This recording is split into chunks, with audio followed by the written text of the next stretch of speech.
விஜயோடு மோதிய கி வீரமணியை இந்த காணொளியில் பார்ப்போம். தொடர்ந்து காணொளியை பார்ப்பதற்கு முன் நம் சேனலை சப்ஸ்கிரைப் செய்து ஆதரவு தாருங்கள். உங்கள் ஆதரவு நமக்கு ஊக்கமளித்து இன்னும் நம் பங்களிப்பை சிறப்பாக செய்ய உதவும். நன்றி. இனி காணொளி. ஆசிரியர் கி வீரமணி தாமொரு பத்திரிகையாசிரியராக இருக்கவே லாயக்கில்லாத ஆசாமி என மீண்டும் நிரூபித்திருக்கிறார். இந்த சில தினங்களில் பிற ஊடகங்களில் பிரதானமாக வந்த செய்திகள் எவை அவசியம் பேசப்படுபவனவாக இருந்த செய்திகள் எவை இதிலிருந்து கி வீரமணி தம் பத்திரிகையில் பிரசுரிக்க தேர்ந்தெடுத்த செய்தி எவை என்பதையெல்லாம் பார்த்தால் நாம் முன் குறிப்பிட்டது போல் ஒரு பத்திரிகைக்கு ஆசிரியராக இருக்கவே லாயக்கற்ற ஆசாமி வீரமணி என்பது விளங்கும். இந்த லட்சணத்தில் ஒன்றுக்கும் அதிகமான பத்திரிகைக்கு ஆசிரியராக இருக்கிற கொடுமையே என்னவென சொல்ல. சரி, பல்வேறு செய்தித்தாள்களில் மற்றும் செய்தி தளங்களில் வந்த செய்திகள் எவை என பார்ப்போம். நன்றாக படி என அறிவுரை கூறிய தந்தையை ஆத்திரத்தில் கல்லை தூக்கிப் போட்டு கொலை செய்த மகன் என்றொரு செய்தி. இரண்டாவதாக நடிகர்கள் ஸ்ரீகாந்த் மற்றும் கிருஷ்ணா போதை பொருள் உட்கொண்டு அதனால் கைதான செய்தி. அடுத்ததாக திருப்பூர் மாவட்டம் மடத்துக்குளம் அருகே உள்ள காரத்தொழுவு அரசு உயர்நிலைப் பள்ளி அருகே மது அருந்திய கும்பலை தட்டிக்கேட்ட அரசு பள்ளி ஆசிரியர் திரு. குலாம் தஸ்தகீர் மீது போதை கும்பல் பெட்ரோல் ஊற்றி தாக்குதல் நடத்தியிருக்கிறது என்கிற அதிர்ச்சியான செய்தி.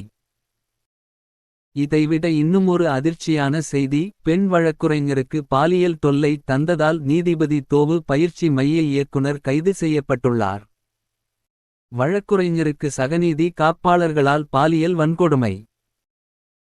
ஒரு வக்கீலாக இருந்து கொண்டும் கி வீரமணி இந்த படுபாதக செயலை கண்டிக்காததை காணும்போது எப்படி ஒரு பத்திரிகைக்கு ஆசிரியராக இருக்க லாயக்கில்லை என்றோமோ அது போல் வக்கீலாக இருக்கவும் லாயக்கில்லை என்பது நன்றாக தெரிகிறது.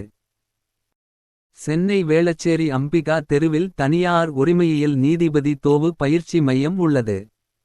இந்த பயிற்சி மையத்தை சந்துரு என்கிற சந்திரசேகா நடத்தி வருகிறார். இந்த மையத்தின் சார்பில் ஆன்லைன் பயிற்சி வகுப்புகளும் நடத்தப்படுகின்றன. இப்பயிற்சி மையத்தில் படிக்கும் வெளிமாவட்டத்தை சோர்ந்த பெண் வழக்குரைஞர் வேளச்சேரி காவல் நிலையத்தில் சில நாள்களுக்கு முன்பு ஒரு புகார் அளித்தார். அதில் பயிற்சி மையத்தின் இயக்குனர் சந்திரசேகா தனக்கு பாலியல் தொல்லை அளிப்பதாக குறிப்பிடப்பட்டிருந்தார். அதன் அடிப்படையில் பாலியல் துன்புறுத்தல், மிரட்டல், பெண்களுக்கு எதிரான வன்கொடுமை தடுப்புச் சட்டம் ஆகிய 3 பிரிவுகளின் கீழ் வேளச்சேரி போலீசார் வழக்கு பதிந்து சந்திரசேகரை கைது செய்தனா என்கிறது செய்தி. நாம் குறிப்பிட்ட முக்கிய செய்திகளோடு சன் நெட்வொர்க் நிறுவனத்தின் பங்குகளை மோசடியாக தனது பெயருக்கு கலாநிதி மாறன் மாற்றிக் கொண்டதாக குற்றம் சாட்டி வழக்கறிஞர் மூலமாக அவரது சகோதரர் தயாநிதி மாறன் MP நோட்டீஸ் ஒன்றை அனுப்பியுள்ளார் என்கிற செய்தியும் வந்துள்ளது. மேலும் ஒரு அதிர்ச்சிகரமான செய்தி ஒன்று, நிலத்தகராறில் அதிமுகவை சேர்ந்த முன்னாள் பஞ்சாயத்து தலைவரை லாரி ஏற்றி கொலை செய்யப்பட்ட சம்பவம் பரபரப்பை ஏற்படுத்தியுள்ளது. இந்த படுகொலை தொடர்பாக திமுக நிர்வாகி உட்பட 4 பேர் மீது வழக்கு பதிந்துள்ளனர் என்கிறது அந்த செய்தி. ஆண் நண்பருடன் பேசிக்கொண்டிருந்த பெண் அவமானப்படுத்திய கும்பல், விபரீத முடிவெடுத்த பெண் என்கிற தலைப்பில் இன்னொரு கொடுமையான செய்தி. ஆண் நண்பரிடம் பேசிக்கொண்டிருந்தபோது ஆட்கள் கூட்டமாக சேர்ந்து வந்து விசாரித்ததாகவும் மோசமாக சித்தரித்து மிரட்டியதாகவும் ரஷீதா தற்கொலைக்கு முன்பு எழுதிய கடிதத்தில் கூறியுள்ளார். வாழ்வதற்கான சூழ்நிலை இல்லை என்பதை உணர்ந்து தற்கொலை செய்து கொள்வதாகவும் குறிப்பிட்டுள்ளார் என்றொரு செய்தி. ரஷீதாவும் அவரது ஆண் நண்பரான ரஹீஸ் என்பவரிடம் கடந்த 15ஆம் தேதி மாலை 4 மணியளவில் அச்சங்கரை பள்ளிவாசல் அருகே பேசிக்கொண்டிருந்தார். அப்போது அங்கு வந்த சிலர் ரஷீதாவை அவமானப்படுத்தும் விதமாக பேசி அவரை வீட்டுக்கு அனுப்பி வைத்தனர். பின்னர் அந்த இளைஞரை சுமார் 5 மணி நேரம் விசாரித்துள்ளனர். அப்போது இளைஞரின் மொபைல் போனை வாங்கி அதில் இருந்த போட்டோக்களை ஆய்வு செய்துள்ளனர்.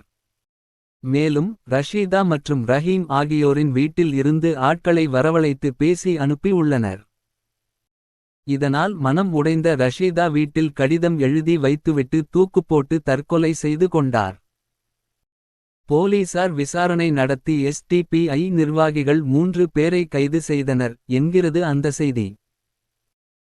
ஏன் இவ்வளவு செய்திகளையும் குறிப்பிடுகிறோம் என்றால், இந்த செய்திகளில் ஒன்றைக்கூட தம் பத்திரிகையில் பிரசுரிக்காத கி. வீரமணி தம் பத்திரிகையில் பிரசுரித்த செய்தி என்னவென்றால், தொடக்கமே இப்படியா? விஜய் பிறந்த நாள் விழா வெட்டுக்குத்தில் முடிந்தது. இரு தரப்பினர் இடையே பயங்கர மோதல், 6 பேர் காயம் என்கிற தலைப்பில் 25 ஜூன் 25 நாள் விடுதலையில் செய்தி.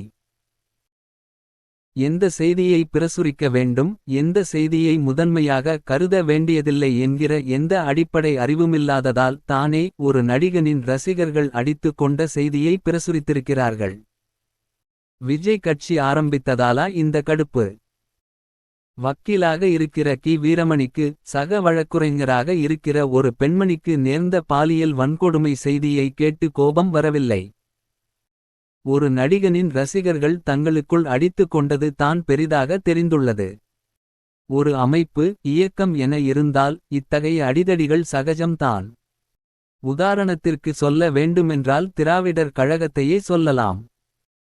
பெரியார் காலத்திலேயே குத்தூசி குருசாமி கோஷ்டி, திருவாரூர் தங்கராசு கோஷ்டி, வீரமணி அண்ட் மணியம்மை கோஷ்டி என இருந்து கொண்டு அடித்து கொள்ளவில்லையா? வீரமணியும் கொளத்தூர் மணியும் கட்டி உருளாத குறையாக மோதிக் கொண்டார்களே. பகுத்தறிவு இயக்கத்திலேயே இத்தனை அக்கப்போர் இருந்தால் நடிகன் ஆரம்பித்த கட்சி எந்தளவுக்கு இருக்கும்? அது ஒரு செய்தி என்று நினைத்து அதனை பிரசுரித்த கி. வீரமணியின் ஊடக அறிவு யோக்கியதையே என்னவென்று சொல்வது? மகனை நன்றாகப்படி என்று சொன்ன தகப்பனை கொன்றிருக்கிறான் ஒரு சிறுவன் என சொல்லும்போது ஆசிரியர் என கூறிக்கொள்கிற கி. வீரமணி அந்த செய்தியை எந்தளவு பரிவுணர்வுடன் எடுத்து எழுதி இருக்க வேண்டும். ஆனால் எழுதவில்லை. அரசியலுக்கு ஒரு கூத்தாடி வந்துவிட்டார். அதுவும் தி.மு.க.வுக்கு போட்டியாக. வரலாமா? வந்தவனை விடலாமா? அவனை பற்றி எதையாவது எழுது என்கிற இந்த ஒரு காரணம் தானே அந்த செய்தி பிரசுரிக்கப்பட காரணமானது. பள்ளி ஆசிரியர் குலாம் தஸ்தகீர் மீது போதை கும்பல் பெட்ரோல் ஊற்றி தாக்குதல் நடத்தியது ஒரு ஆசிரியராக கி. வீரமணிக்கு பிரசுரிக்க வேண்டிய செய்தியாக அது தெரியவில்லை என சொன்னால் இவர் மாட்டியுள்ள ஈரோட்டு கண்ணாடியை தூக்கி எறிய வேண்டாமா? சென்ற 24 ஜூலை 19 அன்று விடுதலையில் சட்டம் ஒழுங்கு சந்தி சிரிக்கிறது. திமுக முன்னாள் மேயர் கணவர் உள்பட 3 பேர் வெட்டி கொலை என்கிற தலைப்பில் ஒரு செய்தி வெளியாகி இருந்தது. இப்போது நிலத்தகராறில் அதிமுகவை சேர்ந்த முன்னாள் பஞ்சாயத்து தலைவரை திமுக நிர்வாகி உதவியுடன் லாரி ஏற்றி கொலை செய்யப்பட்ட சம்பவத்திற்கு என்ன தலைப்பு தருவார்? அதிமுக ஆட்சியில் திமுக பிரமுகர் கொல்லப்பட்டால் பதறுகிற இதயம், திமுக ஆட்சியில் அதிமுக பிரமுகர் கொல்லப்பட்டால் பதற மறுக்கிறதே. ஏனையோர் ஆட்சியில் பெண்களுக்கெதிரான பாலியல் வன்கொடுமை என்றால் பதறுகிற நெஞ்சம், திமுக ஆட்சியில் நடந்தால் நவதுவாரத்தையும் மூடிக்கொள்கிறதே. திராவிட மாடல் ஆட்சியில் எந்த பிரச்சனையும் இல்லை, சட்டம் ஒழுங்கு அமோக உள்ளது என்பது போல் ஏனைய பிரசுரிக்க வேண்டிய செய்திகளையெல்லாம் ஒரங்கட்டிவிட்டு கூத்தாடி விஜய் ரசிகர்கள் மோதிக் கொண்டதை பிரதானமாக போட்டதிலிருந்தே கி. வீரமணியின் ஆசிரிய அறிவு புலப்படுகிறது. பெண்ணியம் பேசும் நபர் தன் ஆண் நண்பருடன் பேசிக் கொண்டிருந்த பெண்ணுக்கு நடந்த கொடுமையைப் பற்றி பேசுவதற்கு சம்பந்தப்பட்ட அந்த பெண்ணின் மதத்தை பார்த்துவிட்டு மேற்கொண்டு அந்த விஷயத்தைப் பற்றி பேசவே பயப்படுகிறார் என சொன்னால் அவரை பெண்ணியவாதி என எப்படி சொல்வது?